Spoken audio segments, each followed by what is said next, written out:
Ser podcast. Estás escuchando el Abierto de Hoy por Hoy. Cada día analizamos las noticias más relevantes de la actualidad, las claves políticas, económicas y sociales, con las voces de los protagonistas y los distintos puntos de vista de nuestros tertulianos.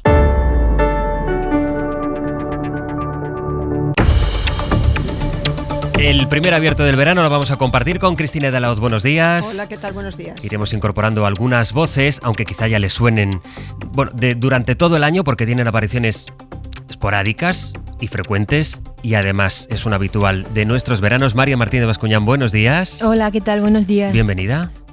Gracias.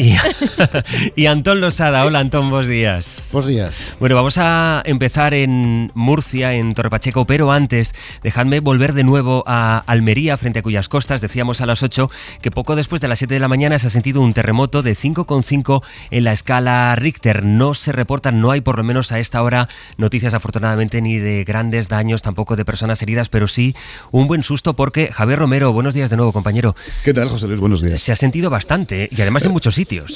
Sí, casi. Ha despertado casi toda la zona de Levante, precisamente en Murcia también se ha registrado y ha llegado hasta Gibraltar. Y es que ha sido de récord, 5,5 en la escala de Richter, y además con una profundidad de 2 kilómetros nada más. O sea que ha sido intensito, por decirlo de alguna forma. Y como dices, pues todo ha quedado en un susto, pero menudo susto. Pues nada, que estaba trabajando, limpiando la puerta de la calle y de pronto... Pues nada, las persianas han empezado a vibrar, a moverse todo y claro, yo en un momento por 2 segundos pensaba que era el viento, pero al temblar ya todo digo, no, ¿esto qué pasa? No es el viento, un fuerte temblor con epicentro, como decimos, en la zona de Alborán, que se ha sentido prácticamente en toda Andalucía y especialmente en Almería. Bueno, las redes sociales ahora mismo, me ha vibrado la cama, se ha movido todo durante varios segundos, he notado que se movían hasta los muebles de la cocina, un testimonio también que todavía a esta trabajadora de la limpieza le dura el susto en declaraciones a la antena de la SER. Todavía asustada, la verdad que ha sido bastante fuerte. Estaba me pilla trabajando y lo que pasa que cuando he ido a coger la fregona me he tenido que coger al muro porque me caía. Es que me caía, literalmente es que me caía. La verdad que ha sido bastante fuerte, ¿eh? Ha sido muy fuerte. Y los cristales también. Yo soy de Viator, mi marido me ha llamado y se han tenido que despertar con uno. Dice que las puertas, la cama, dice que era un estruendo, vamos... Jamás contado. Nos quedamos con eso. No se ha registrado ningún daño, ni personal ni material. Las llamadas al 112 de Andalucía han sido cuantiosas fundamentalmente por el susto. Desde luego, 5,5 es una magnitud considerable, pero ha sido poquito después de las 7 de la mañana, ¿no, Javier? Concretamente a las 7:13, según marcan los 35 kilómetros, como decimos, de la zona del mar de Alborán, del Cabo de Gata-Níjar, y con una profundidad de 2 kilómetros. E incluso hemos estado durante un tiempo, luego se ha desactivado en alerta por un posible maremoto. Luego finalmente se ha desestimado, y también cuando suele ocurrir este tipo de movimientos sísmicos se reproducen otras réplicas, eso sí, de menor magnitud, pero no se ha producido ninguna. Cualquier cosa nos vas contando a lo largo de la mañana, Javier, gracias. Por supuesto, un saludo, chao. Muy cerquita, en Torre Pacheco, en Murcia, Javier Ruiz Martínez, buenos días. Hola, Sastre. Ahora te pregunto por el asunto por el que estás allí, pero déjame preguntarte, ya que has sido hace poco más de una hora, ¿tú has sentido allí en Torre Pacheco, habéis notado algo? No, la verdad que no. Me ha escrito Fernando Bayo para ver si había notado algo y la verdad que no, sinceramente. Bueno, iremos recabando más reacciones a lo largo de la mañana sobre este terremoto del que hemos tenido noticia poco después de las 7, pero estamos en Torre Pacheco, allí en Murcia, porque como saben ha sido un fin de semana de altercados promovidos por grupos ultras que se han concentrado a la caza del inmigrante. Así eran las convocatorias que se hacían por redes sociales, por las aplicaciones de mensajería instantánea. Esta última noche ha sido más tranquila, ha habido algún enfrentamiento, pero nada que ver con lo que vimos el sábado por la noche. Tú, al llegar allí a Torre Pacheco, Javier, ¿con qué te has encontrado? Pues mira, con un barrio, el de San Antonio, que es donde estoy, que no es un gueto, me dicen los vecinos, que es una realidad de muchos años en la que vecinos de Torre Pacheco le alquilaron o vendieron sus casas a familias, sobre todo magrebíes, que venían de fuera, a magrebíes, a sudamericanos, en fin, son los que ves por las calles de este barrio. A su lado, en el campo en el que estoy ahora mismo, veo trabajar una cuadrilla de hombres, subsaharianos, árabes, sudamericanos. De fondo a lo mejor escucháis un poco el tractor. Sobre ellos, aquí conviven, Sastre, dos discursos, pero no son discursos estancos, porque fíjate cómo en este señor se mezclan en una misma frase. Yo convivo bien con ellos, pero no tengo ni idea por qué pasa esto. Porque hay inmigrantes que a lo mejor están sin papeles, y sin papeles yo creo que no podrían estar aquí. nos hemos encontrado, lo habéis oído a las 8, gente que justifica la cacería racista del fin de semana, así la llaman, pero también hay mucha gente como esta vecina. Empezó todo la semana pasada con lo de la paliza de los hombres y tal, y aquí todo el mundo era locura, vamos a echar a los marroquíes. Y al final, pues eso, lo ha juntado con lo de Desocupa, tal, todo el mundo era como, sin saber, porque no sabía nadie quién era esa gente, que vengan, y ha pasado. Y ha pasado lo que ha pasado durante estos días. Nos añade también esta otra reflexión que me parece importante. Lo que no puede ser es que sea todo, no, es que son los marroquíes. Yeah. O sea, están haciendo una lucha contra una comunidad entera. Por cierto, mencionabas antes que han sido 2 noches de incidentes con ultraderechistas, nos dicen, golpeando con palos las puertas de las casas de los moros, como me ha dicho una de las vecinas. Anoche hubo menos incidentes, pero también, esto es lo que me cuenta, cristales rotos en algunos coches. Yo estaba en mi casa, dentro de mi casa, y escuché un ruido muy fuerte. Entonces mi marido se subió a la terraza para ver lo que hizo y vieron pasar un grupo de marroquíes. De marroquíes, fíjate que hace ahí una pausa y es porque el niño pequeño que tenía a su lado le había corregido ya en 3 ocasiones porque se refería a ellos como los moros, que es un poco, digámoslo así, la palabra que te identifica como lo que eres, como un racista. Mientras cuento todo esto, Sastre, justo enfrente, 6 hombres, todos migrantes, algunos de ellos moros, árabes, magrebíes, como quieras llamarlos, yo prefiero llamarlos personas, están esforzándose bajo el sol, empieza a hacer ya muchísimo calor para recoger los famosos melones de Torre Pacheco. Javier, gracias. Un abrazo. En el centro de la ciudad, en el ayuntamiento, está también nuestra compañera Ruth García. Hola, Ruth, de nuevo. Hola, ¿qué tal, Sastre? Allí, ¿qué se dice? Que desde la gestión municipal, desde donde se lleva a cabo desde hace años una política que hasta ahora había permitido la convivencia en el municipio, ¿cómo analizan no solo lo que ha pasado este fin de semana, sino qué esperan de esta semana? Porque hay grupos ultras que mantienen concentraciones para mañana mismo, por ejemplo. Pues te lo va a decir el propio alcalde de Torre Pacheco, Pedro Ángel Roca, que ha estado escuchando muy atentamente la crónica de Javier Ruiz. Lo que te puedo decir hasta ahora es que se vive con total normalidad, o una aparente normalidad ahora mismo esta mañana, como ha amanecido, la gente trabajando, pues gente que va al mercado a empezar a comprar. Los trabajadores, como decía Javier, se han ido al campo. Anoche fueron disturbios controlados, muy flojos, gracias a esa gran presencia policial, pero claro, me gustaría saber qué piensa el alcalde de Torre Pacheco de lo que de esta deriva racista que ha tomado el pueblo, un pueblo que durante más de 30 años lleva acogiendo inmigración. El 30% de la población de Torre Pacheco es migrante, 97 nacionalidades conviven aquí, o conviven, o no sé si conviven o conviven de perfil. ¿Cómo lo está viendo el alcalde? Buenos días. Hola, buenos días. Bueno, efectivamente, aquí llevamos muchos años viviendo y conviviendo, ¿no?, con la inmigración. Desde los años 80 que empezó a venir por la necesidad del trabajo en el campo, ¿no?, y en los almacenes agrícolas. Y bueno, lo que yo creo que ha ido pasando, que es verdad que ha ido aumentando la delincuencia y esa delincuencia ha ido creando malestar en el pueblo, pero la convivencia ha sido buena. Nosotros lo que siempre hemos demandado desde la administración local era que se nos pusiese más dispositivo policial, en este caso Guardia Civil, para poder controlar la delincuencia, ¿no? Y es lo que el viernes por la tarde hicimos una concentración, los vecinos de Torre Pacheco, aquí en esta plaza, a raíz del maltrato o la agresión a este vecino nuestro, pues bueno, lo que dijimos, oye, no queremos violencia, no queremos delincuencia, queremos más presencia policial, queremos que nos echen una mano la delegación del gobierno con más dotación de la Guardia Civil para complementar nuestra policía local y poder atajar la delincuencia que tenemos en este pueblo, como puede haber en otro pueblo, ¿eh? No hay posiblemente ni más ni menos que en otros pueblos de estas mismas características, ¿no? Lo que no queremos es la violencia que se está creando en estos días, no la queremos, no queremos que venga gente. Vamos a intentar que los cuerpos y fuerzas de seguridad del Estado controlen la delincuencia y nosotros a vivir y a trabajar en convivencia como llevamos muchos años. Claro que no queremos la delincuencia, nadie la quiere en sus calles, ¿no? Y Torre Pacheco y la gente de Torre Pacheco tampoco la quiere. Alcalde, Sastre, te está escuchando. Alcalde, buenos días. Buenos días. Dice que no quiere que se cree esa violencia. ¿Quién cree que quién está generando? Bueno, yo creo que esto al final, yo no soy experto, ¿no?, en analizar este tipo de situaciones, pero por lo que yo veo, como un vecino más que soy de Torre Pacheco, por las redes sociales hoy en día mueven muchas masas de un sitio para otro, ¿no? Y al final yo creo que ahí se ha creado un caldo de cultivo en las redes sociales,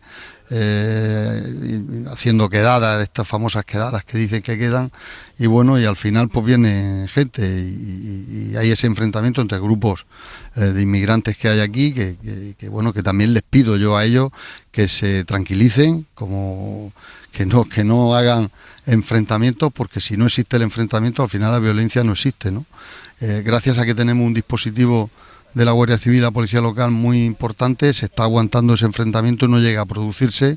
Hay altercados por una parte de un grupo, por parte de otro, es decir, rotura de mobiliario urbano, alguna rotura de algún cristal de un coche, en esa tensión que se vive, pero no se llegó, por ejemplo, anoche no llegaron a encontrarse por el dispositivo policial que tenemos, ¿no? Y es lo que pido, yo lo que digo, que no vengan grupos a montar esta violencia a Torre Pacheco, que vamos a intentar resolverla nosotros, y los medios de seguridad, los cuerpos y fuerzas de seguridad del Estado, que son los que tienen que echarnos una mano para que el pueblo vivamos tranquilos y no tengamos delincuencia. Aquí, reduciendo la delincuencia, se resuelve el problema. Le preguntaba, ¿son gente entonces de fuera del pueblo, de fuera de Torre Pacheco? Bueno, eso me dice la policía, gente de fuera, un grupo, y gente de inmigrantes de aquí, otro grupo. Es decir, no me gusta a mí esconder nada, ¿eh? Es decir, yo, por suerte... ¿Usted cree que la violencia la vivan tanto los grupos ultras organizados como también grupos de magrebíes que viven allí? Los responsables son, a su juicio, los dos por igual. Sí, sí. De hecho, ahora mismo, lo que es los disturbios, esa calma tensa que yo le llamo, y esa, pues al final se producen por los dos grupos, claro, y esas roturas de mobiliario urbano y tal se producen de los dos grupos. Porque ¿no? Los grupos de migrantes que viven allí salen a cazar gente también, alcalde. No, yo no sé si están cazando gente nadie, yo no he hablado de cacería, eso lo dicen las redes sociales. Yo lo que estoy viendo es que vienen grupos intentando crear una violencia aquí que no la queremos. Yo no he hablado de cacería nunca, ni de una parte ni de otra. Pasa que al final esa tensión te crea esos disturbios y esa rotura de mobiliario urbano, de coches particulares, algunos cristales, tampoco es que haya habido mucho, ¿no? Porque, gracias a Dios, porque como digo, hay una intervención de la Policía Local nuestra, de la Guardia Civil, bien coordinada y funcionando muy bien. ¿Ha habido medios policiales suficientes? Sí, yo creo que sí, hasta ahora mismo sí, y espero que así siga. Hoy se espera un refuerzo también de otro grupo más de los GDR de la Guardia Civil, pues bueno, para estar preparado por esa quedada y esas amenazas de venir, ¿no? Y luego pues para intentar controlar a la... O sea que lo que se produjo el sábado no se pudo haber evitado con más medios. Bueno, yo creo que el sábado se evitó con los medios que había. Es decir, que lo que se produjo el sábado fue lo que se produjo ayer. Es decir, intentar ese enfrentamiento entre los grupos que los medios policiales evitaron. Y el sábado no llegaron a tener un contacto de enfrentamiento. Hubo lanzamiento de botellas, lanzamiento de piedras y tal, pero igual que anoche, ¿no? Pero no se llegaron a encontrar, que es lo que está evitando las fuerzas policiales. Hemos hablado ya de la paliza al anciano, creo que fue el miércoles pasado allí en Torre Pacheco. Ha circulado también mucha información que es falsa, vaya. Le quería preguntar si están claras las circunstancias de esa paliza y la investigación policial. Bueno, yo sé que la investigación policial va muy bien, parece ser que hay algún detenido, no me ha confirmado todavía, y hay algún incluso identificado del que agredió a nuestro vecino, aunque no está detenido por lo que me dicen, ¿no? Pero todavía está en investigación, ¿no? Las causas, pues aparentemente, según el propio agresor, no hubo ninguna causa que él supiera, nada más que se lanzó contra él y le pegó, ¿no? Pero ¿él cómo está? Bien, está bien. Él no quiere tampoco, y ha hecho alguna declaración por ahí, y a mí me ha dicho que él no quiere este follón que se está montando, ¿no? Él quiere que la policía actúe, y por supuesto que actúe no solamente en resolver quién le atacó a él, sino en resolver el problema de delincuencia que tenemos en Torre Pacheco, para que no pase otra vez esto, ¿no? Y que los vecinos estemos tranquilos. ¿Usted cree que mensajes como los de Vox de estas últimas semanas están relacionados con la tensión que viven en su municipio? Bueno, no me gusta valorar las opiniones políticas de ningún grupo político. No quiero entrar en política, soy el alcalde de todo, y no quiero entrar en valoraciones de ningún grupo político. Cuando usted habla de la delincuencia, que antes decía no hay más ni menos, le quería preguntar por el registro de delincuencia que hay en Torre Pacheco. ¿Tiene usted en su municipio más un índice de delincuencia superior al de los municipios de la zona o a otros municipios con los que se pueda comparar? Oficial, según la delegación del gobierno, oficial no, pero yo sé la oficiosa, ¿no? Yo sé la que veo todos los días. Yo soy de Torre Pacheco, vivo en Torre Pacheco, convivo con mi vecino y sabemos la delincuencia que hay y los robos que hay y eso es lo que vemos, ¿no?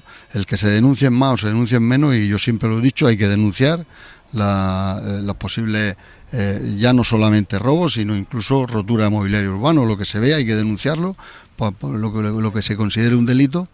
Pero una cosa es lo que se denuncia y otra cosa es lo que hay, ¿eh? Es decir, no me vale, ya se lo he dicho a la delegación del gobierno en varias ocasiones, ¿no? No me vale solamente mirar las denuncias, ¿no? Porque hay muchas cosas que no se llegan a denunciar. ¿Y usted vincula esa delincuencia a la inmigración?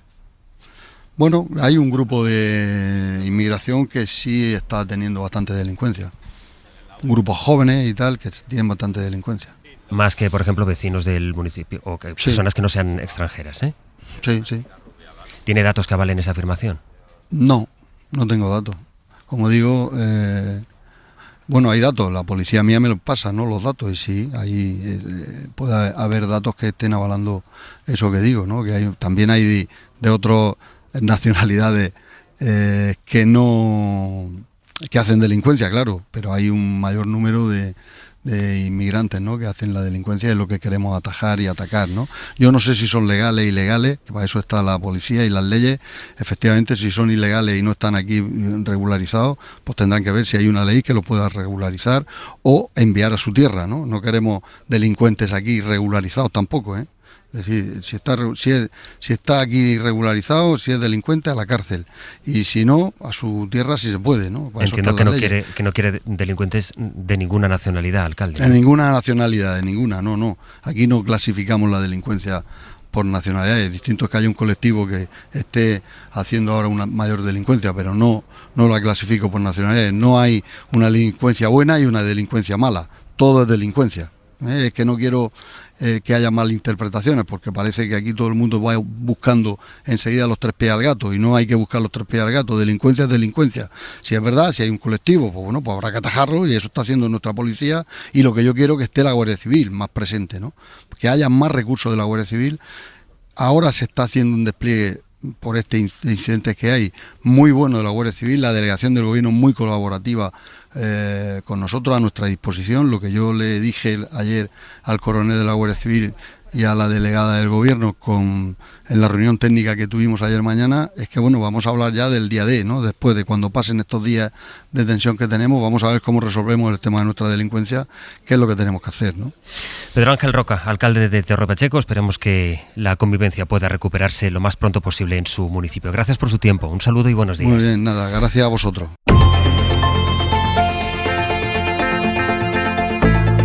El Abierto. Ser podcast.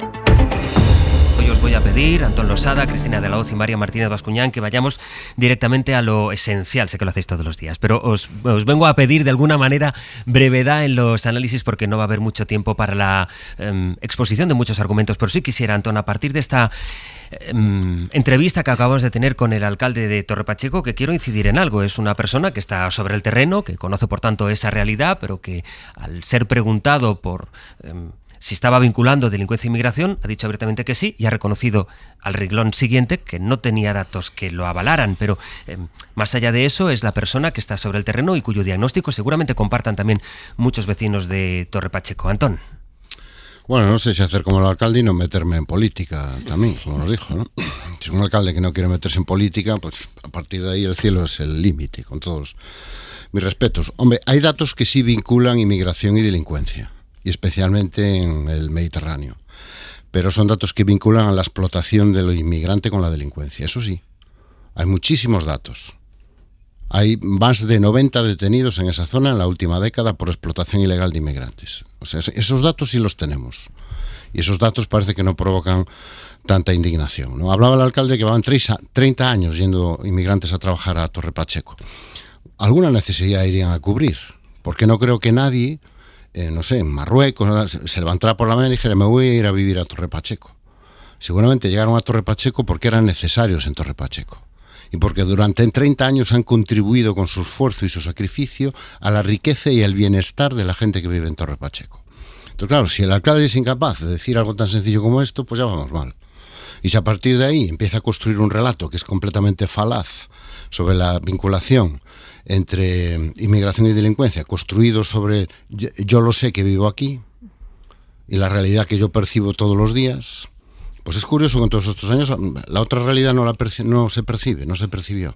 Es decir, que yo creo que hay que decir las cosas como son. Lo que estamos viendo es que ya lo hemos visto antes, lo hemos visto en Inglaterra el verano pasado, lo hemos visto en Alemania hace 3 o 4 años, creo que era en Bremen, si no me falla la memoria. Se coge un incidente aislado y movimientos organizados, perfectamente financiados, coordinados a través de las redes sociales, se plantan allí y construyen toda una narrativa basada en la violencia y en la construcción de esa idea de que el inmigrante es una amenaza física, real, para tu vida y para tu integridad. Y eso es lo que tenemos delante, es que no hay más. Cristina. Hombre, yo creo que ante todo lo primero es hacer una llamada a la tranquilidad. Cuando hablabas con el alcalde, hombre, yo creo que la actuación de uno de los grupos es más reactiva. Si hay un llamamiento de los grupos ultras a través de las redes para ir a Torre Pacheco, creo que la actuación dice, bueno, hay un enfrentamiento, pero en todo caso... Él ha hablado de dos partes. Claro, él habla de dos partes, pero claro. Una parte es reactiva al hecho de que se hayan movilizado los ultras para reunirse en Torre Pacheco. Si no hubiera habido ese llamamiento, posiblemente no estaríamos asistiendo a las escenas que estamos asistiendo desde el viernes o desde este sábado. O sea, que yo creo que el nivel de responsabilidad evidente no es el mismo. Hombre, creo que lo más fácil en este asunto es considerar que, bueno, que el alcalde o que los vecinos de Torre Pacheco pues son racistas o xenófobos. Yo creo que es muy importante estar sobre el terreno en muchas ocasiones, ¿no? Aquí estamos en un estudio estupendamente climatizado sin saber exactamente cómo se vive en Torre Pacheco, que por otro lado lo que decía el alcalde es que se ha vivido sin grandes conflictos, más allá de los que puede haber de la convivencia vecinal, sin grandes conflictos durante todos estos años. ¿Ha habido algún grupo organizado que haya podido ir simplemente a delinquir? No lo sé, lo ignoro. En todo caso, esto lo tendrán que ver los cuerpos y fuerzas de seguridad del Estado. En este tema hay que tener muchísimo cuidado en el tema de la inmigración, porque precisamente se puede encender una mecha que pueda tener consecuencias enormemente desgraciadas. Lo hemos visto, Antonio ha recordado, lo hemos visto en otros países de nuestro entorno, como en Alemania, ¿no? Se ha ido a la caza del inmigrante y con consecuencias de vidas humanas y con coste de vidas humanas. Entonces, este tema es tan sensible que hay que ser especialmente cuidadoso. Y sobre todo una llamada a la calma, y si hay un problema puntual con algún colectivo, no, con algún grupo, que se solucione. Si hay algún problema puntual, pero no en todo caso criminalizar. Yo he estado viendo estos días vecinos marroquíes que la impresión que yo tenía era que estaban perfectamente integrados en la sociedad de Torre Pacheco. No me parecían unos elementos peligrosos ni mucho menos. María. Bueno, yo creo que el problema precisamente es que no es un problema puntual, ¿no? Yo creo que lo que ha pasado en Torre Pacheco es exactamente lo que llevamos años avisando que iba a pasar. No son incidentes aislados, es la consecuencia directa del discurso de odio que desde hace tiempo se está normalizando en España. Yo sí veo una vinculación clara con esta retórica de Vox de la semana pasada, de la supervivencia del pueblo, de culturas incompatibles, que es idéntica a la usada por regímenes totalitarios del siglo XX. Es una propuesta fascista, ¿no? Dicho esto, hay que poner el foco donde tiene que estar, que es en quienes están azuzando estas agresiones, que no salen de la nada, y cuando ciertos partidos están años diciendo que los inmigrantes son una invasión, que nos quitan el trabajo, que son delincuentes, pues esto es lo que pasa, ¿no? Torre Pacheco ahora mismo es el laboratorio perfecto para la ultraderecha, y por tanto no todos son iguales, y es verdad que se pueden entender estas preocupaciones, pero una cosa son los problemas reales de convivencia y de integración, y otra, muy distinta, son agresiones racistas que hay que condenar. Pero es verdad que hay que tener cuidado con quedarnos solos en esta condena, ¿no? Yo creo que esto es cierto, estos marcos extremistas prenden porque conectan con ansiedades reales, y es verdad que la ultraderecha valida esas ansiedades, ¿no? O las escucha, ¿no? Gente que siente que ha perdido el control sobre su vida, que ve cambios demasiado rápidos en su entorno, que tiene la sensación de que nadie les escucha. Yo creo que Torre Pacheco, como otros pueblos en España, pues vive presiones económicas y sociales que son genuinas y a las que hay que atender y escuchar. Unos dicen es una explosión de violencia, en parte espontánea, en parte organizada, en un lugar muy tensionado por la inmigración. La izquierda dice que son pogromos racistas y que está todo organizado. Pero por otro lado, y esto estoy de acuerdo con Antón, ¿no? Hay también quienes dicen que los chavales marroquíes son hijos resentidos de jornaleros que viven en condiciones de fuerte explotación, de discriminación y que apenas están con sus hijos, ¿no? Entonces yo creo que es un tema muy complejo y hay que tener en cuenta todas estas variables. Y entonces el problema es que cuando la respuesta es simplemente por escuchar estas preocupaciones o cuando suceden estas cosas, la respuesta es eres un racista por sentir esto, pues dejamos el terreno libre para que otros validen esas emociones y para que canalicen el odio. Yo creo que se puede reconocer esas ansiedades sobre la seguridad o el cambio social que pueden ser legítimas sin validar las soluciones xenófobas que son las que están planteando la ultraderecha. ¿Esto es posible? Pues no sé si se puede ofrecer pertenencia a una comunidad de forma inclusiva y sobre todo yo creo señalar a los verdaderos responsables. Seguimos con el análisis a la vuelta.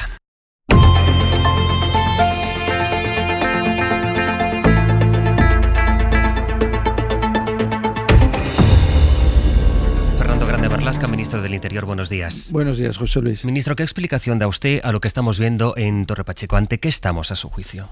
Evidentemente no tiene una explicación absolutamente lógica, y menos aún en una democracia y dentro de una sociedad donde lo que buscamos es la convivencia dentro de la sana diversidad.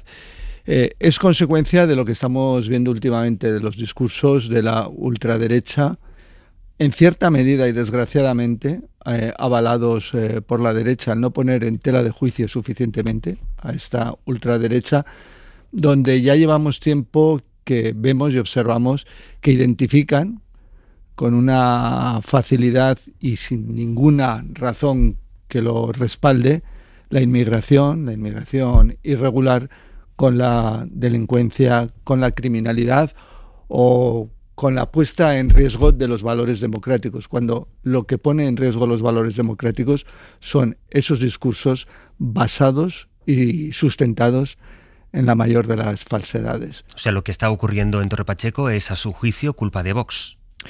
Es culpa de Vox y culpa de los discursos como los de Vox. Es decir, este fin de semana hemos visto al líder de Vox hablando de la cuestión de la migración criminal, diciendo que nos ha robado la paz y la prosperidad. Dígame si eso no alienta otro tipo de discursos todavía de mayor gravedad, de mayor entidad y con llamamientos, vamos a decir, a acciones realmente fuera de la ley. Ministro, sin embargo, lo que ocurre es que parece que ese discurso o parte de ese discurso está calando. Cuando hablamos del auge de la extrema derecha, de lo que estamos hablando es de que hay cada vez más posibles votantes que pasan a confiar en este partido. La semana pasada, el viernes, salió un CIS que dijo que el PSOE, que ahí es verdad que ha sido la semana, luego le preguntaré por esto, de Santos Cerdán, el pleno en el Congreso, el PSOE se desplomaba y Vox subía 5 puntos. No es el PP quien capitaliza el desgaste del PSOE, sino que es Vox. Entre las personas de 18 y 24 años es, con mucho, la primera opción. Es decir, hay una gran parte de la ciudadanía que tiene una percepción con la que ahora nos contaba el alcalde de Torre Pacheco, del Partido Popular, que él sí vinculaba, reconociendo que no tenía datos, delincuencia e inmigración. Pues en primer lugar, y respecto a lo último que estás comentando, no hay ninguna identificación entre delincuencia e inmigración. Y eso es algo, que los datos del Ministerio del Interior, datos evidentemente oficiales y sustentados en todas las estadísticas, corroboran. No hay ningún elemento determinante que ponga en relación delincuencia e inmigración.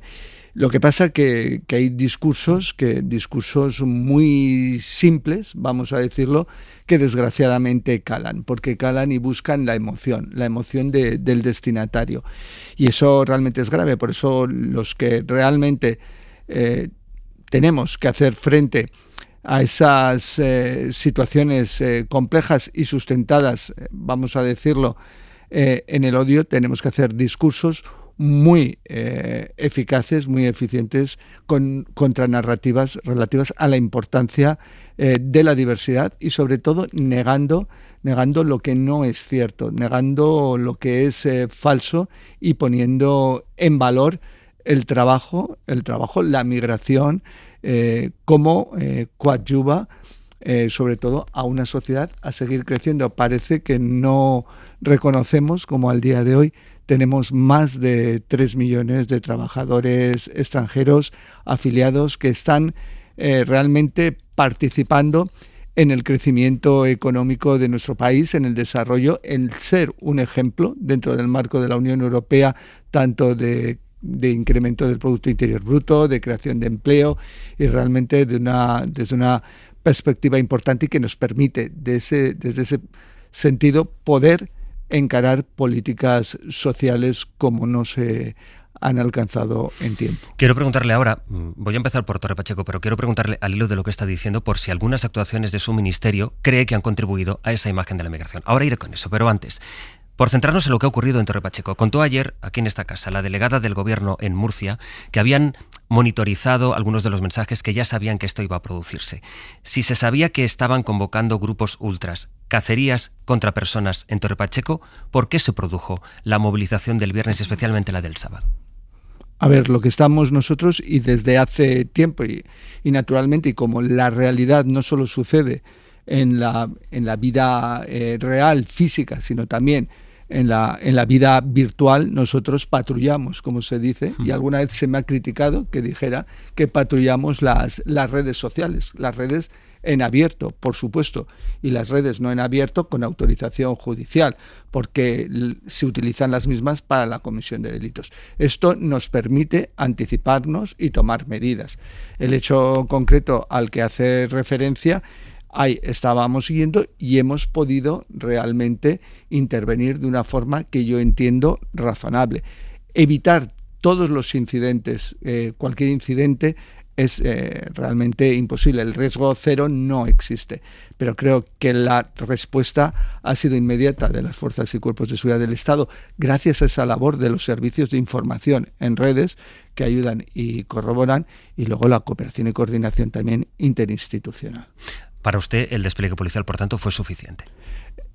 Ha sido adecuado a las circunstancias. ¿Y qué va a pasar estos próximos días? Porque habrán visto en esta monitorización de mensajes, en este patrullaje que dice usted, que hay convocadas para esta semana, mañana mismo, nuevas concentraciones. Están convocadas, vamos a decirlo desgraciadamente, el 15, el 16 y el 17, y nosotros estamos adoptando todas las medidas en cuanto a los medios personales de Guardia Civil necesarios y precisos para garantizar en este caso la seguridad y la convivencia en la localidad de Torre Pacheco, ¿no? Que debería de ser conocida, y tenemos que hacer todo para que siga siendo conocida como un enclave de convivencia entre distintas nacionalidades. Al día de ayer ya teníamos desplegados 90 efectivos de Guardia Civil entre unidades de seguridad ciudadana, GRS, y se van a incrementar para mañana y los días sucesivos, hasta que esperemos que esto concluya en el número necesario, pero con un mínimo de 40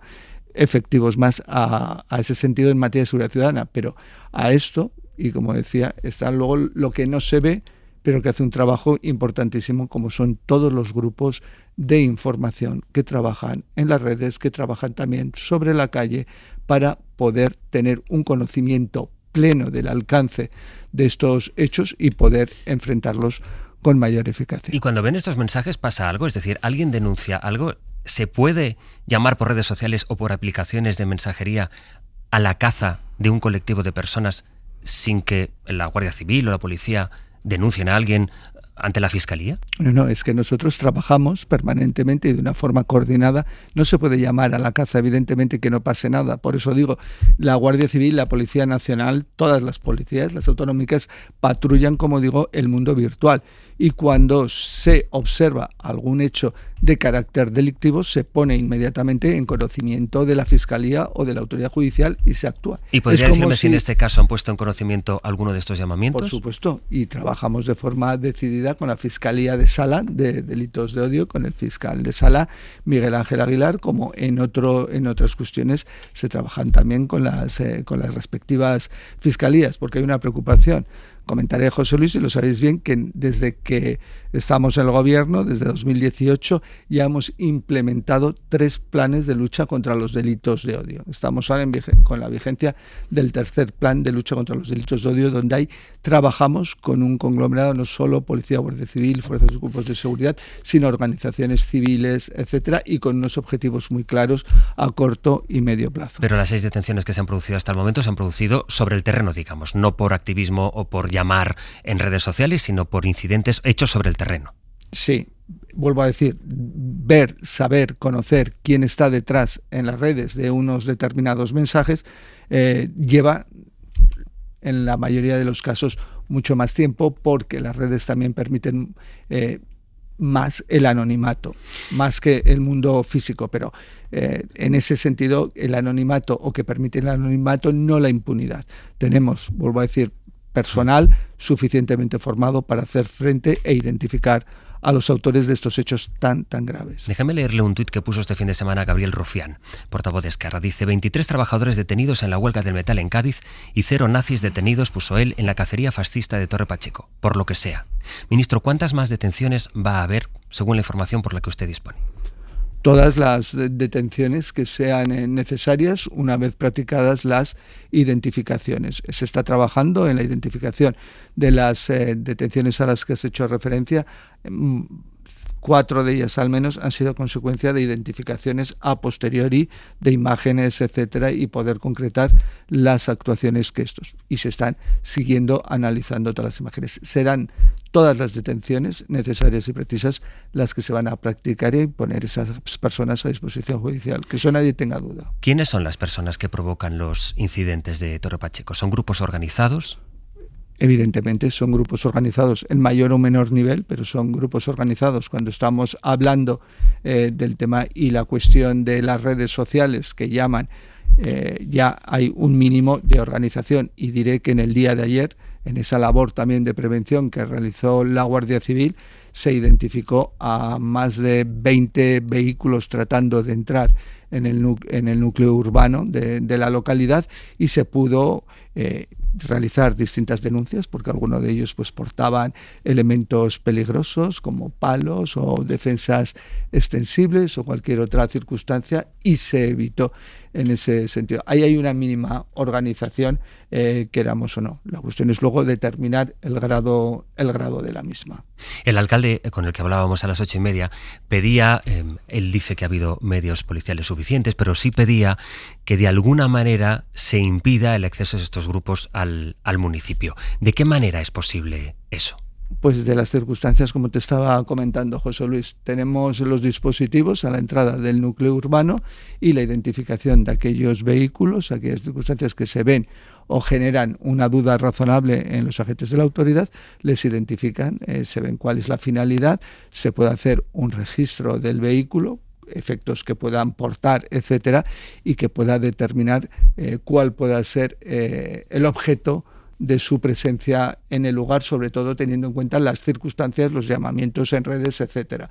Con lo cual ese es el trabajo profesional y serio para el que están perfectamente capacitados la Guardia Civil en este caso. Ministro, ¿cómo se evita que esto vaya a más tanto en Torre Pacheco como que pueda aprender en otros lugares? Pues hablabas antes de las narrativas, cuando hablabas de los chicos de 18 a 24 años, de los juicios que se les traslada, sencillos, y llamando a las emociones. Pues en primer lugar llamando también a las emociones y a las contranarrativas también muy eficaces, dando el valor a todo lo contrario, a la diversidad, a la convivencia, a saber cuál es el país que hasta hace muy poco, cómo convivíamos valores realmente de una democracia plena. Ser muy expresivos contra los discursos de odio, contra la inmigración, aquellos que identifican inmigración irregular con delincuencia. Por ejemplo, ser muy expresivos en que hoy he visto en una entrevista al señor Tellado decir de Vox que tiene mayor sentido de Estado. Gracias. Una entrevista en ABC. Sentido de Estado que el partido del gobierno, que el Partido Socialista o los aliados de gobierno, ¿no? Los socios de gobierno. Cuando, vuelvo a decirte, la expresión del líder de Vox de este fin de semana diciendo la invasión criminal que nos ha robado la paz y la prosperidad. ¿Eso es un partido con sentido de Estado o es un partido que está llamando a poner en riesgo la convivencia necesaria? A mí me parece que eso es grave y eso lo que determina es que el Partido Popular está absolutamente aislado y solo ve la opción de Vox como socio factible en cualquier posible gobierno, que lo hemos visto ya en los gobiernos autonómicos. Y yo creo que eso lo tenemos que poner sobre la mesa, porque eso realmente, salvo que yo esté equivocado y haya vivido los últimos 60 años en otro país, creo que eso preocupa y mucho a la sociedad española. Ministro, lo que ocurre es que este discurso que usted me hace ahora aquí contrasta con algunas actuaciones de su ministerio. Por ejemplo, los hechos de Melilla. Murieron decenas de migrantes en suelo español, según acreditó una investigación de un consorcio internacional de periodistas que dijo que luego fueron arrastrados a Marruecos. Bajo su mandato, el Supremo consideró ilegal la devolución a Marruecos, esto es agosto de 2021, de 45 menores que habían entrado en Ceuta. ¿Usted cree que este discurso ahora tiene credibilidad después de actuaciones como esta, bajo su mandato? Yo creo que tiene toda la credibilidad del mundo.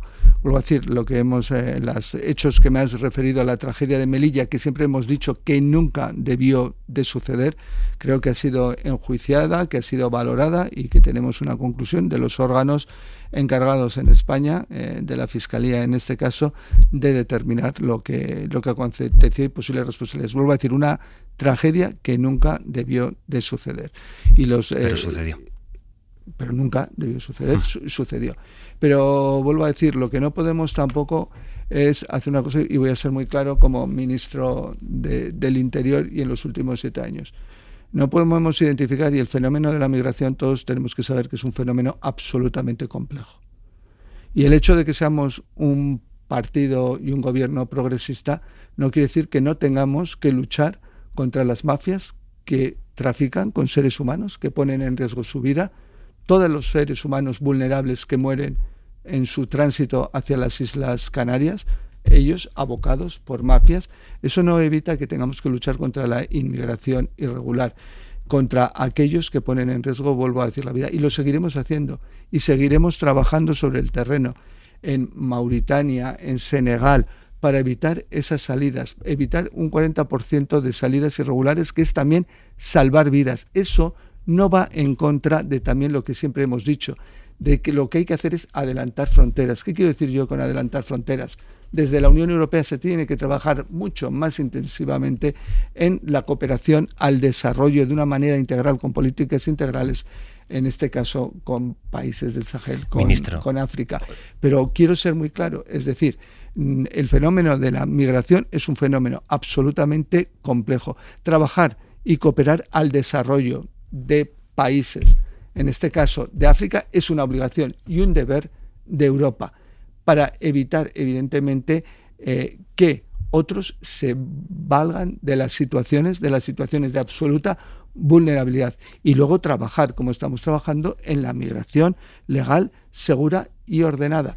Esa es la forma más eficaz, primero, de salvar vidas, de ser solidarios con terceros países y de evitar que prendan discursos como los de Vox amparados también por la derecha, desgraciadamente, en este país. Yo entiendo lo que me dice, pero lo que yo le pregunto es, ¿usted no cree que devoluciones ilegales o ataques a personas migrantes que, según relatan y han acreditado varios medios, fueron arrastrados del suelo de nuestro país a otro país porque murieron en aquellos fatídicos incidentes que, como usted decía, nunca debieron suceder, no contribuye a estigmatizar la inmigración y, por tanto, ahora uno podría sorprenderse relativamente de que haya discursos que prendan, que señalan negativamente a la inmigración?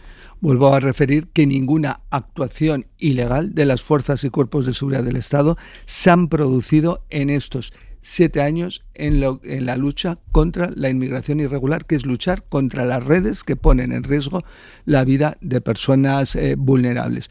Y lo que estamos trabajando realmente es enfocando el fenómeno de la inmigración como es lo que es un fenómeno complejo que no admite respuestas sencillas. Y quiero en este caso poner en valor también el trabajo del Gobierno de España en estos años, que durante nuestra presidencia del segundo semestre del 23 logramos, después de muchos años de discusiones, de debates en la Unión Europea, aprobar el Pacto Europeo de Migración y Asilo. Sumar ha pedido que se investigue si existe relación entre los llamamientos de Vox y sus cargos y estos episodios de violencia. Usted ha establecido en esta entrevista también esta mañana esa relación. Esa investigación, ¿qué curso debería tener o debería elevarse a los tribunales? ¿Qué opina usted sobre eso? Esa investigación ya está, quiero decir, en esos temas, como he referido, bajo también las directrices ya de la Fiscalía de Sala del Tribunal Supremo de Delitos de Odio, quien naturalmente imparte las directrices que entienda oportuno respecto a la investigación. Pero entonces la Fiscalía está en este momento investigando, por lo que usted sabe, si hay relación directa entre los mensajes de los dirigentes políticos de Vox y los sucesos que estamos viendo en Torre Pacheco ahora mismo. Se está investigando los hechos acontecidos, lo que se está monitorizando respecto a Torre Pacheco, y en el desarrollo de la investigación se debe de determinar el alcance en toda su amplitud.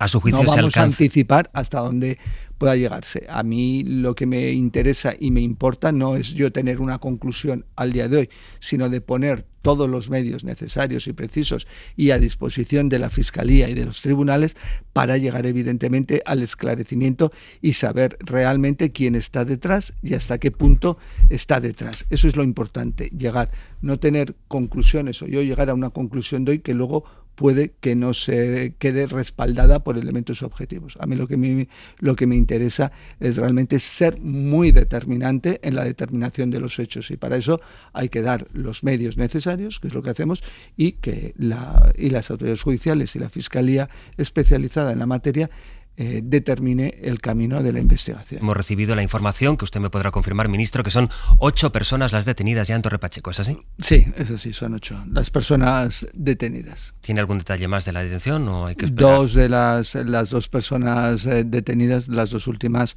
están relacionadas con la agresión a la persona mayor de Torre Pacheco del miércoles pasado. ¿Qué información tiene? Por eso le quería preguntar en este punto, ¿qué se sabe de la agresión a la persona, al vecino de Torre Pacheco, por la que le preguntábamos también al alcalde del miércoles pasado, porque también en torno a esa detención han circulado muchas informaciones y algunas falsas? Han circulado informaciones absolutamente falsas, como por ejemplo el vídeo donde supuestamente aparecía la víctima siendo objeto de la agresión, y es la propia víctima la que dice que esa persona no es él. Ha aparecido también alguna información relativa a comunicados del Ayuntamiento de Torre Pacheco, que el alcalde de Torre Pacheco y la corporación también han negado que fuera un comunicado. Es decir, esto es lo que va acompañando también a estos hechos: desinformación, bulos, falsedades, todas ellas con el fin todavía de amplificar realmente la actuación delictiva, consecuencia de estos hechos, ¿no? De estos hechos que también son absolutamente reprobables. Pero en ese sentido, por eso también me gustaría aprovechar para que todas las personas en estos hechos y en todos se informen por los canales oficiales. Es absolutamente imprescindible. O sea, que huyan por así decirlo, de los canales, no encuentro otro término, alternativos. Por tanto, los dos detenidos, estas dos nuevas personas detenidas, son dos de los responsables de la agresión, de la paliza que sufrió el miércoles pasado un vecino de Torre Pacheco y en cuyo origen... Dos de las personas que estaban en el lugar. Que estaban en el lugar. Luego ya se determinará la participación que pudieron tener de los mismos. El presidente de Murcia, también el alcalde de Torre Pacheco, ha dicho que no se pueden tolerar llamadas a la violencia ni de unos ni de otros, y el alcalde nos decía que había dos bandos aquí. ¿Usted comparte esta interpretación? No hay dos bandos, no podemos ser. Pero yo quiero agradecer en primer lugar los llamamientos que ayer realizaron y en estos días, tanto el presidente de la Comunidad de Murcia como el alcalde de Torre Pacheco. Quiero agradecerlos sinceramente porque han hecho un llamamiento en pro de hacer frente a aquellos que buscan la confrontación, que identifican migración con delincuencia. Creo que han sido los dos muy explícitos. Quiero también referir que la coordinación con el Ayuntamiento de Torre Pacheco y con la Policía Local de Torre Pacheco ha sido y es ejemplar. Esto es lo bueno de que todas las instituciones cooperemos de una forma clara y sobre todo para defender los valores que vuelvo a decir que son democráticos. Pero aquí no se puede hablar de dos bandos, Aquí cuando en las redes sociales estamos viendo llamando a la cacería, al inmigrante, etcétera, no se puede caer en esa falsa ecuanimidad. No digo que lo hayan hecho ni el presidente de la Comunidad de Murcia ni el alcalde de Torre Pacheco, no quiero decirlo ni mucho menos, pero lo que sí quiero manifestar que no, aquí falsas ecuanimidades nada. Aquí lo que se ha llamado desde las redes sociales y estamos investigando y tenemos que ser muy conscientes de ellos para no relativizar la gravedad del problema se ha llamado a la cacería del migrante. ¿Y es compatible que se haya producido esta crisis tan grave, como usted mismo está describiendo aquí esta mañana, y que usted fuera ayer a ver el partido de Alcaraz en Wimbledon, ministro? Bueno, yo estoy totalmente pegado al trabajo diariamente. El sábado estuve toda la noche, como no puede ser, como el viernes, como el jueves, pendiente de Torre Pacheco, de todos los medios necesarios y precisos, y ayer, según se me trasladó el viernes, actuaba como ministro de jornada. Y evidentemente, independientemente de actuar como ministro de jornada, estaba absolutamente también pegado al teléfono, dando las indicaciones, tomando conocimiento de la información y dando las indicaciones precisas. Quiere decirme que le tocó ir. No es que usted lo pidiera. Por supuesto, que me tocó como ministro de jornada. ¿Cree que fue un acierto ver al ministro del Interior ayer con lo que había aquí en Torre Pacheco en Londres? Bueno, creo que en Torre Pacheco teníamos la situación ayer controlada y la tenemos controlada la situación en Torre Pacheco. Hay que valorar las situaciones en su justa medida. Estábamos trabajando desde que se produjeron los hechos el miércoles pasado, tomando las medidas necesarias y precisas y haciendo el seguimiento correcto. Estamos en los minutos finales, pero sí quisiera que tuviéramos tiempo para hablar de otros asuntos que también competen en concreto a su ministerio. ¿Tiene usted alguna información de que próximos informes de la UCO puedan aportar nuevos indicios contra Santos Cerdán? Yo, claro, es que esto también, a diferencia de otros ministerios del Interior, yo de lo que me preocupo es de dar los medios necesarios a la UCO para que puedan trabajar bajo las órdenes de quienes tienen que trabajar, que son las autoridades judiciales y el Ministerio Fiscal, no bajo las órdenes del Ministerio del Interior. Claro que yo también imparto órdenes a las fuerzas y cuerpos de seguridad del Estado, porque la política criminal la lleva el gobierno.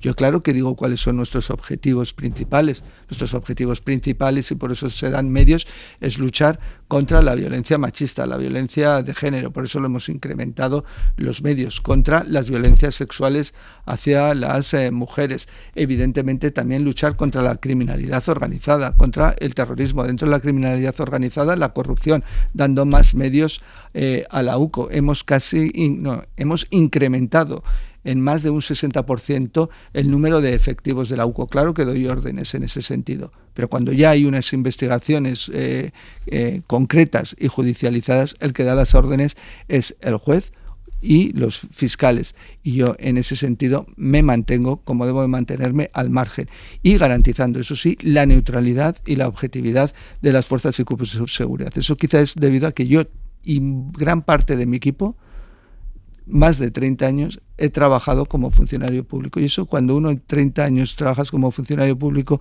el tema de la neutralidad y la objetividad lo tienes ya metido dentro y forma parte de tu ADN, con lo cual de ahí es muy difícil que te puedas mover. Y con ese ADN, ¿qué impresión le produce que una militante socialista, Leire Díaz, iniciara una prospección, una investigación para buscar elementos contra los dirigentes de la UCO que estaban investigando al entorno del presidente del gobierno?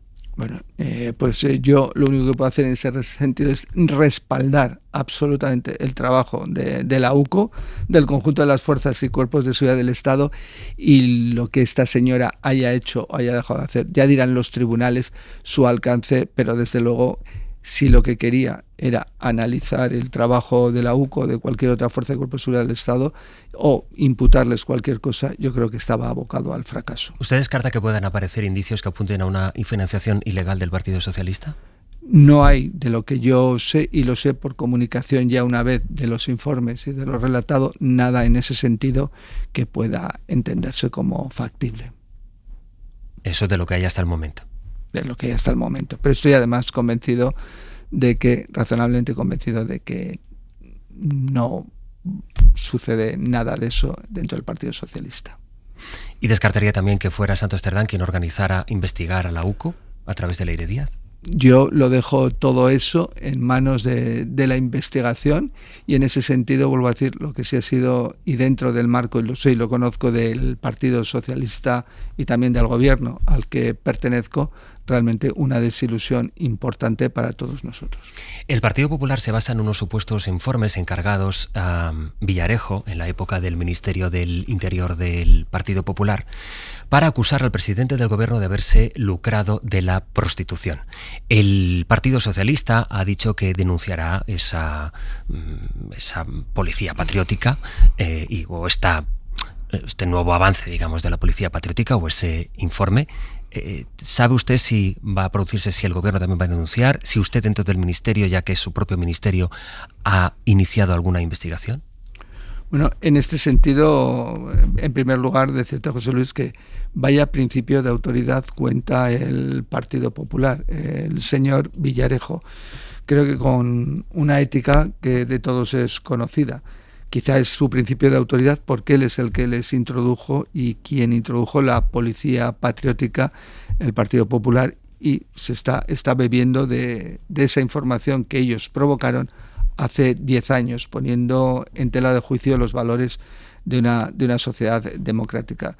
Creo que al día de hoy y en cualquier momento introducir en el debate político a familiares en este caso, del presidente del gobierno, alguno de ellos ya fallecido, pues denota que quizás ellos trataban con el señor Villarejo, ellos quiero decir el Partido Popular, porque comparten la misma ética y para ellos ya no es pasar líneas rojas, creo que las pasaron hace tiempo.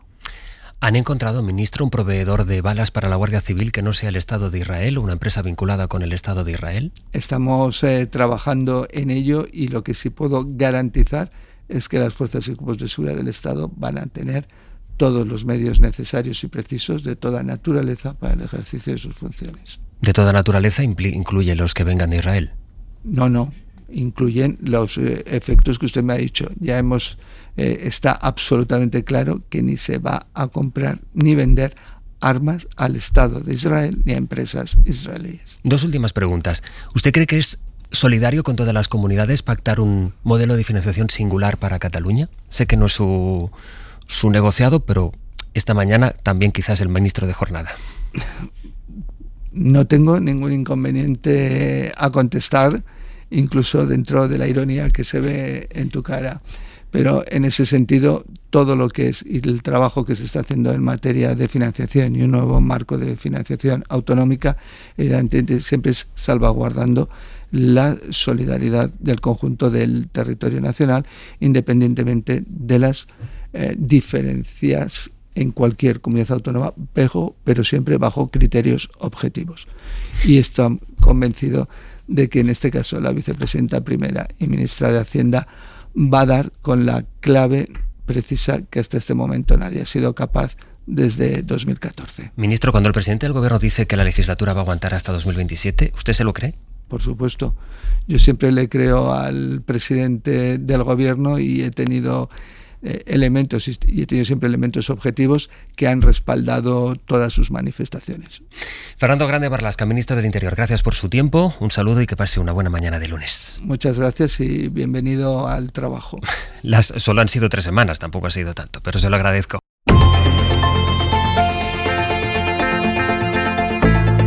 El Abierto. Ser podcast. Vamos a ir enseguida a Cataluña por ese documento del que les hemos dado noticia esta mañana en la SER, lo que tienen previsto firmar la Generalitat y el Gobierno sobre esa pregunta penúltima que le hacíamos al ministro del Interior del acuerdo de financiación singular. Pero, en fin, como hemos tenido aquí al ministro y ha dejado algunas reflexiones sobre lo que ocurre en Torre Pacheco y esa atribución de responsabilidad, la culpa tiene Vox, es lo que ha dicho Marlaska. Si quisiera recoger, Mariam, algunas de vuestras impresiones a partir de lo que nos ha dicho Marlaska. Bueno, a mí me ha parecido una entrevista interesantísima y yo creo que una de las cosas que yo destacaría es esto, ¿no? Que por un lado tenemos esos marcos de ultraderecha, de remigración, la amenaza a la forma de vida española, la deportación, pero estos marcos prenden porque hay algo debajo en lo que se pueden activar, ¿no? Y a mí me ha parecido interesantísimo pues cuando le has preguntado por qué ocurre con los marcos de la izquierda y por qué razones no están funcionando, y en gran medida tiene que ver con que esos marcos de izquierda han asumido los marcos de la derecha, ¿no? Yo creo que lo estamos viendo, lo hemos visto con Starmer, lo hemos visto con la presidencia de Scholz en Alemania, lo hemos visto ahora mismo en estos momentos con la presidencia rotatoria de la Unión Europea, con la primera ministra de Dinamarca. ¿Qué está pasando también con la izquierda? Y yo creo que Marlaska pertenece un poco también a esa derechización de la socialdemocracia en los marcos de inmigración, ¿no? Entonces está muy bien poner el foco aquí en qué es lo que está pasando con estos marcos de ultraderecha, pero yo creo que la izquierda tiene que hacerse también esta pregunta, ¿no? ¿Por qué no funcionan? Y quizás si no es porque ellos mismos están asumiendo esos propios marcos. Cristina. Bueno, hay que recordar que España fue uno de los firmantes del Pacto Europeo de Inmigración, que tuvo una luz de críticas por parte de todas las ONGs que tratan contra la inmigración. Pero yo creo que entre apelar al derecho y al deber que tiene un país de controlar sus fronteras y controlar los flujos migratorios, hay un abismo entre eso y cierto endurecimiento sin duda que ha habido en toda Europa y efectivamente, tú has recordado, Mariam, Sol, que cerró las fronteras, o sea, el espacio Schengen quedó suspendido en Alemania antes de las elecciones alemanas.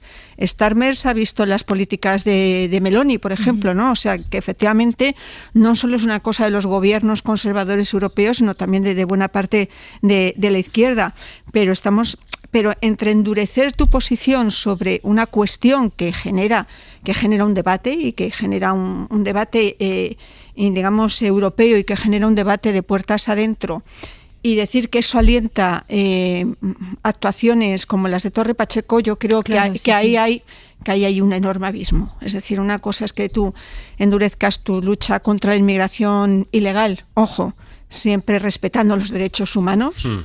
Y muy diferente decir que esas políticas lo que hacen al final es construir un relato que alienta a los grupos de la ultraderecha. Yo creo que no. Otra cosa es que haya partidos como Vox que sí lo alienten, ¿eh? O sea, que no me cabe ahí ninguna duda. Pero la inmigración, yo no sé si antes, a lo mejor te malinterpreto, Mariam, pero antes decías una cosa que me ha parecido muy interesante. Yo es que creo que este debate se le ha dejado a la ultraderecha. Creo que este es un debate que se debería haber abordado desde las fuerzas democráticas, tanto conservadoras como socialdemócratas, hace mucho tiempo, y que se consideró que hablar de inmigración era entrar en los marcos de la ultraderecha, ¿no? Es abordar una cuestión que, nos guste o no, crea dificultades, puede crear conflictos, puede crear una imagen falsa, porque yo no creo en absoluto que el problema de España sea la inmigración, no lo creo en absoluto, pero sí me da la sensación de que ha habido un vacío que ha aprovechado la ultraderecha. Antón. Pues mira, Sastre, yo como tertuliano de jornada, en este asunto, me gustaría tener... yo voy a bajar un poco al suelo y a la responsabilidad directa del ministro. Estos grupos y estas redes no actúan en la clandestinidad. O sea, lo hacen abiertamente. O sea, las cacerías físicas que estamos viendo hace mucho tiempo que existen en el mundo digital. No se esconden, no... O sea, no estamos hablando de grupos que estén organizados en la clandestinidad y haya que hacer complejísimas operaciones para infiltrarse y localizar. No. Están en X, están en las redes sociales, están en YouTube, están por todas partes. No se esconden, no salen, la mayoría de ellos no salen ni siquiera con la cara tapada. Y sigo sin entender muy... Mi duda es si realmente se está haciendo todo lo que se puede hacer con porque hay una parte de todo este problema que efectivamente tiene que ver con cuestiones políticas, ya lo han analizado mis compañeros, no prefiero no entrar ahí porque no se llevaría a otro terreno, pero hay otra parte que es crimen organizado, y que es responsabilidad directa de la policía y de las fuerzas y cuerpos de seguridad del Estado. Y yo tengo la sensación de que no nos lo hemos tomado en serio. Bueno, preguntado por eso, él ha dicho en esta entrevista, lo has escuchado, que se está investigando, lo ha dejado ahí. Sí, bueno, pero es que me empieza a recordar un poco a Rodolfo Martín Villa en los tiempos de la transición, que siempre que había problemas decía se están tomando medidas, y le acabaron llamando el sastrecillo valiente, porque siempre estaba tomando medidas. Entonces se está investigando. Bueno, pero es que esto no empezó ayer. Oiga, que esto de Torre Pacheco ya ha pasado en algún sitio más, y alguna vez más.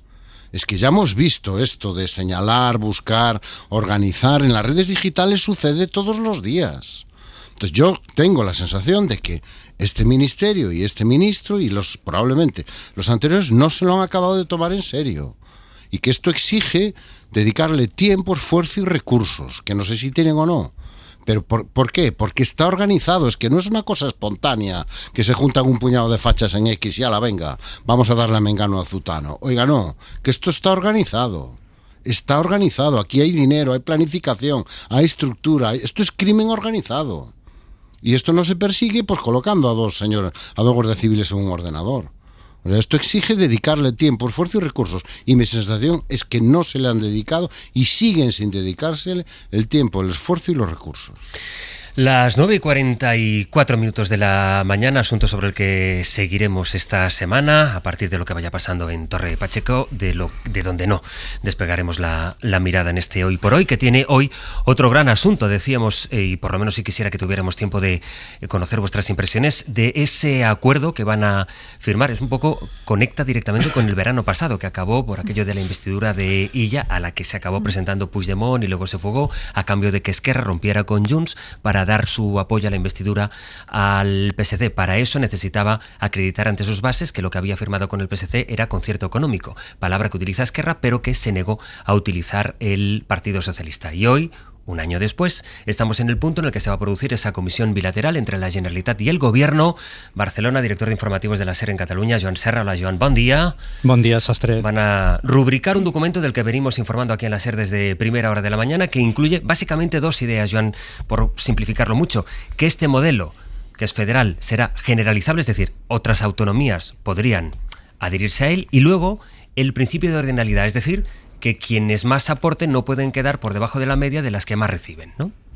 Sí, el acuerdo que se presentará este mediodía en Barcelona era complejo de armar porque debía dar salida institucional al pacto que Esquerra firmó con el PSC para la investidura de Illa el verano pasado, que fijaba que sea Cataluña quien recaude el IRPF y a la vez dejar claro que lo que se pacte con la Generalitat será exportable a otras comunidades. Y el texto gestado por los dos gobiernos, al que ha tenido acceso la SER, es un ejercicio de equilibrismo. Dos ejemplos. El primero, se justifica una relación bilateral con Cataluña por sus mayores niveles de autogobierno, de los Mossos d'Esquadra a la gestión de las prisiones, por ejemplo, pero también se deja claro que ese trato puede ser generalizable a todas las autonomías, con discusión en espacios multilaterales.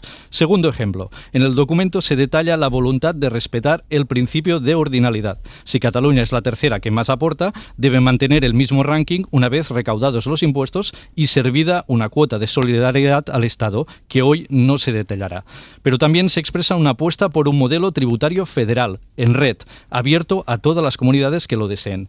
La preponderancia de la agencia tributaria sobre la hacienda catalana preocupa a Esquerra. Oriol Junqueras. Per assegurar que l'agència tributària catalana pugui cobrar i gestionar no només l'IRPF, sinó també, en el futur, la resta del sistema impositiu.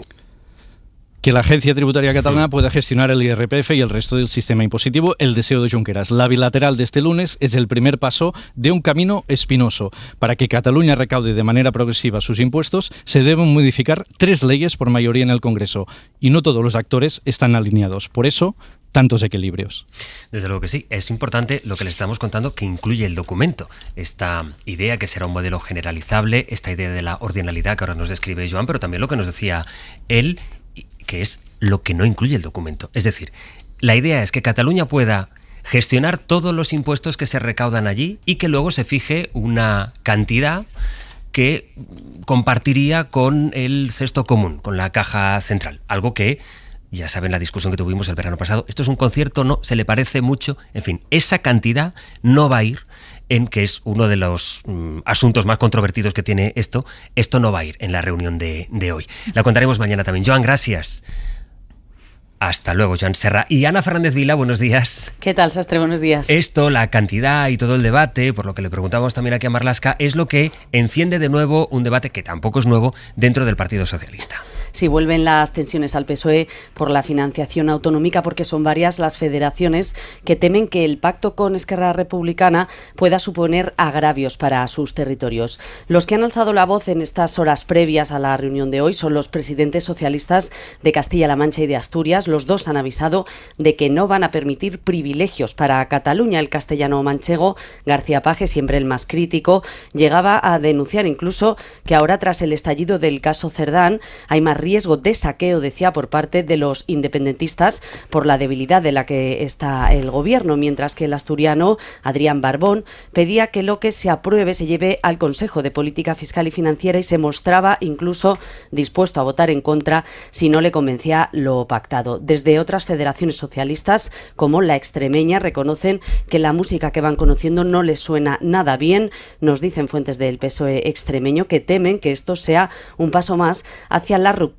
de la caja común. El acuerdo con Esquerra Republicana, recordamos, ya puso en pie de guerra a estas y a otras federaciones hace un año cuando se selló, pero la dirección del PSOE sí logró de algún modo calmar las aguas en su Congreso Federal de Sevilla de diciembre con una propuesta de reforma del modelo de financiación que se cuidaron mucho de que fuera lo suficientemente ambigua como para contentar a todos, desde el PSC al PSOE de Castilla-La Mancha, de García Page. Todos salieron diciendo que les parecía bien lo que se pactó, que fue reconocer singularidades, pero garantizando la igualdad de derechos y más recursos para todos, en un texto que, por cierto, no hacía mención alguna al acuerdo con Esquerra Republicana. Sin embargo, ahora cuando se va a empezar a desarrollar este asunto, muchos se temen, lo que nos dicen es que este acuerdo quede en papel mojado, mientras vemos como el gobierno, ¿no? Lo decía ya Marlaska en la entrevista, el gobierno redobla esfuerzos para convencer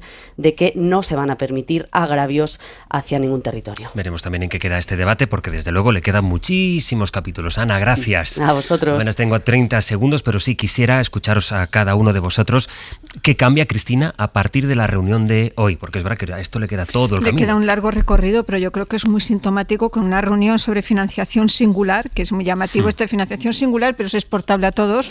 No esté, por ejemplo, la ministra de Hacienda, la va a presidir el ministro de Política Territorial. ¿Por qué? Porque sabe, por ejemplo, la ministra de Hacienda, que se opuso a cualquier modelo de financiación singular en Cataluña, siendo consejera de Hacienda andaluza, que esto es un modelo que atenta contra la igualdad entre los territorios. Ministra, que es también secretaria general de los socialistas también, andaluces. Y candidata a la presidencia de la Junta de Andalucía. Bueno, yo me gustaría que cada vez que se habla de este tema, en lugar de salir todos a decir no toleraremos agravio, salir a alguien con una propuesta. Sería estupendo. O sea, ¿qué quiere Emiliano García Page? Porque, no sé, llevo meses, años oyéndolo hablar de los agravios. ¿Cuál es su sistema de financiación? ¿El de ahora le vale? Porque debe ser el único al que le vale. ¿Y el presidente de Asturias qué quiere? ¿Y los presidentes del PP qué quieren? Porque, por ejemplo, el presidente de Andalucía quiere una cosa y el de Galicia quiere otra, completamente diferente. Entonces, sería un gran avance para todos que, bueno, se pusieran propuestas encima de la mesa. Y esto, hasta donde yo sé, es una propuesta. Y para mí ya es un avance, porque muchas no tenemos. María. Sí, yo estoy de acuerdo con esto, ¿no? Y además mejor hablar de esto que estar hablando de las saunas. Yo creo que la financiación autonómica es algo mucho más apremiante e importante, y en ese sentido, pues hablar de qué país queremos ser y cómo nos queremos organizar a nivel territorial, pues a mí me parece que tiene que ser bienvenido. El PP ha reconocido que Cataluña está infrafinanciada, pero ¿cuál es la propuesta también, no? Dicho esto, bueno, lo que se está negociando en Cataluña va mucho más allá de una reforma del sistema de financiación, y yo creo que estas dos elementos sí son problemáticos. El problema de la ordinalidad, o sea, es una trampa semántica hablar de redistribución con ordinalidad. Vamos a ver cómo se resuelve esta contradicción técnica y también que sea generalizable. Bueno, pues la capacidad recaudatoria de todas las comunidades no es igual, hay desequilibrios brutales, y en ese sentido pues hay un evidente peligro de que la solidaridad desaparezca. Pero dicho todo esto, es cierto que es muy positivo que este debate salga por fin a la luz, que se expongan todas las contradicciones y que definamos ya qué tipo de país queremos ser.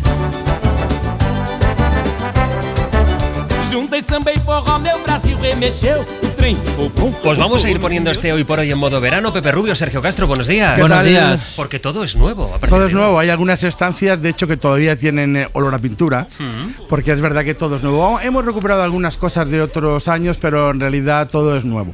Por ejemplo, con lo que vamos a empezar, que es con nuestra sección de tendencias todos los lunes. ¿Qué tendencias nos ocupan? ¿Qué seguimos y por qué lo hacemos? Hoy nos vamos a fijar en lo que seguimos en las redes sociales. Lo vamos a hacer con David Justo, experto en medios digitales y consumo audiovisual, pero desde ya también con todos ustedes, porque les invitamos en el 900-100-800 a que nos cuenten qué vídeos consumen en redes sociales. ¿Por qué vemos, por ejemplo, a gente comiendo, a gente jugando a videojuegos? En suma, ¿por qué vemos y seguimos y estamos enganchados a rutinas de gente? Gatos, por ejemplo, vídeos de gatos. Un gran tema. ¿A qué está señor. usted enganchado? ¿Qué vídeo no puede dejar de ver? 900, 100, 800. Luego, inmediatamente después, en abril, hicimos una oferta a una de las mejores actrices de este país, si no la mejor, que es Carolina Justi. Lo hicimos como esos clubes de fútbol que no tienen dinero para abordar a la estrella que quieren tener. Y de repente la estrella va y te dice que viene. De pronto Carolina Justi dijo que sí. Y dijo que sí. Y estará aquí cada lunes. Y va a venir. Le ponemos placeres de verano encima de la mesa, pero después la conversación ya veremos a dónde va. Y si viene el próximo lunes. ¿Y la UE nos da permiso a escribirla? Sí, fair play. Hombre, somos un programa serio. Claro. Bueno, el viajero de Úrculo es parte del salón de mi casa, porque yo a partir de las 11, el viajero de Úrculo, que está en Atocha, es una escultura Atocha, es parte del salón de mi casa, porque yo a partir de las 11... Tú te conviertes en personaje este verano. Os voy a contar un poco mi vida. Eso es. Vale, y Diálogos de Cine, otra sección que hacemos con Elio Castro, también inauguramos, analizamos con nuestro compañero Elio Castro las grandes frases de la historia del cine doblado español. Y luego acabamos... Temazo ese. Bueno, pues a partir de las 11:15. Estate atento, Antoni. ¿Y luego? Y luego ya vamos a recuperar a Tony Padilla, que le hemos tenido otros veranos, para que en esta ocasión el periodista deportivo y escritor nos haga la lista de los 7 mejores jugadores malditos de la historia del fútbol. ¿Qué es un jugador maldito? Aquel que es inolvidable e incontestable en el campo, pero que después se tuerce y tiene una vida pues menos luminosa. Vaya menú que hemos empezado con Cristina de la Hoz, María Martínez Bascuñán y Antón Losada. Hasta la próxima. Adiós. Hasta luego. Para no perderte ningún episodio, síguenos en la aplicación o la web de la SER, Podium Podcast o tu plataforma de audio favorita.